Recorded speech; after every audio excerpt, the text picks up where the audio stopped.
Thank you. Can we start by getting a round of applause for Nicole and her fantastic team? Did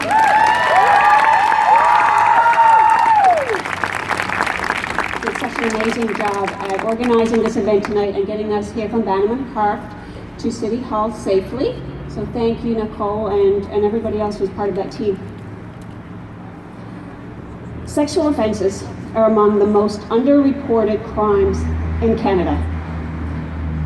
Of all the offenses, 60% are against children, and 90% of those crimes are not reported.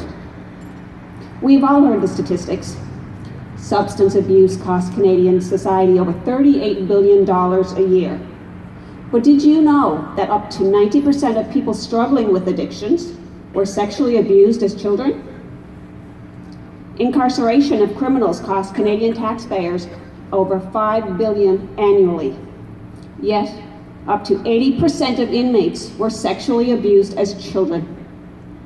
Homelessness costs Canadian economy roughly $7 billion every single year. 49% of homeless women were sexually abused as children. That is over $50 billion that is being spent every single year on dealing with the aftermath of child sexual abuse. Imagine if only a small portion of that were allocated to prevention.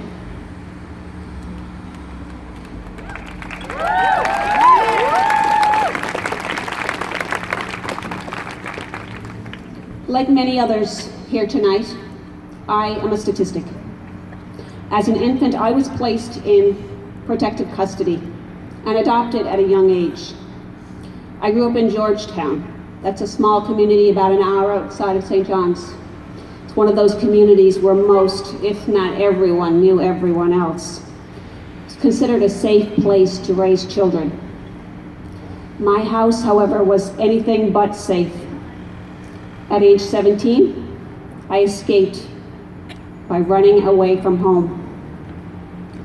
There was a lot of speculation on why I ran away, and although no one said anything directly to me, most people had conceptualized their own theories on why I left. I would later learn many friends and relatives suspected that I was being abused, though no one knew the extent or could even fathom the horrors that was happening inside my house. I can only compare it to a Hollywood horror film. My father sexually abused me, starting at about age 4, and the abuse lasted for over 12 years. And instead of protecting me, my mother tortured me. On a daily basis, I was punished with excessive physical and mental abuse. I was completely terrified of my mother, and my father knew this, and he used it to his sick advantage when sneaking into my bedroom at night. I was an innocent child. I could not see through his manipulation or understand the depth of violation that my young, child-sized body was being subjected to. Nor did I anticipate spending the rest of my life recovering from it.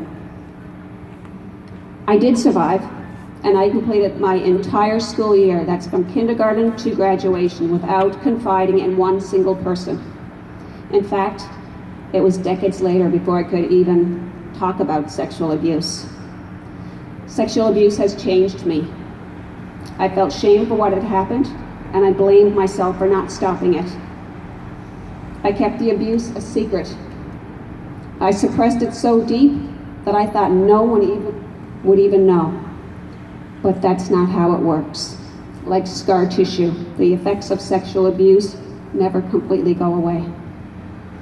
Beverly Engel accurately describes childhood sexual abuse when she wrote, "It is an overwhelming, damaging, humiliating assault on a child's mind, body, and soul. The abuse invades every facet of one's existence. I have lived a lifetime silently protecting monsters. Silence, I have learned, does not help, but rather it feeds the problem." In a shaky voice, I told my story for the first time in 2011. Since then, I have spoken many times, and as my voice gets stronger, so does my purpose to speak out for survivors everywhere, while attempting to prevent other children from enduring the nightmares that we have. Determination has motivated me to join with other survivors while founding the Miles for Smiles Foundation in 2013.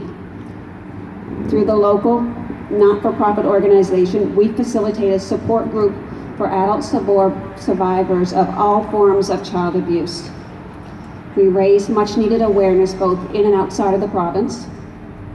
In 2013, we hosted our first Miles for Smiles awareness walk in St. John's. And since then, I'm proud to say, I have partnered with survivors, and we have organized Miles for Smiles awareness walks in over 30 Newfoundland communities, as well as in Halifax and Maine.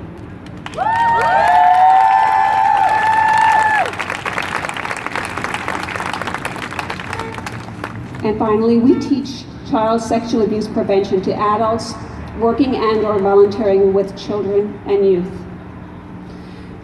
Through the Miles for Smiles Foundation, survivors have connected with other survivors, developing peer support systems and a safe environment while developing friendships and healing from childhood trauma. There is life after sexual abuse.